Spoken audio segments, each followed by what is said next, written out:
Moje ime je Nejc Davidovič in sem učitelj fizike na gimnaziji Franceta Prešerna, občasno pa tudi na oddaji Ugriznimo znanost postavljam fizikalne uganke.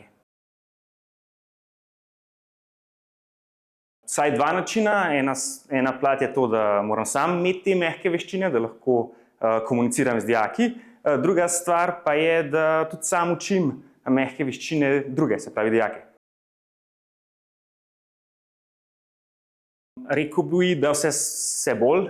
Se mi zdi, da je skozi več umetne inteligence, ki morda lahko nadomesti kakšne bolj tehnične veščine, pa vse težje pa nadomeščamo te mehke, pač to človečnost.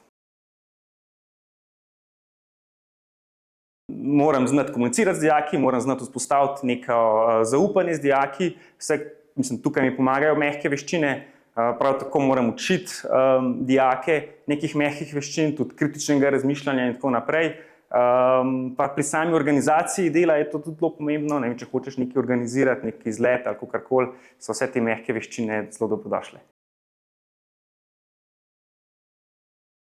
Najbolj podcenjena bi rekel, da je tista, ki meni dela največ težav, to je poslušanje, da komunikacija ni samo enostranska.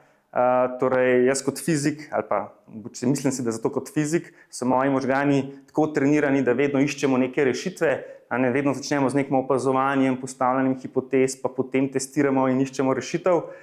Kdaj pa moramo v bistvu v kakšnih odnosih pa samo poslušati.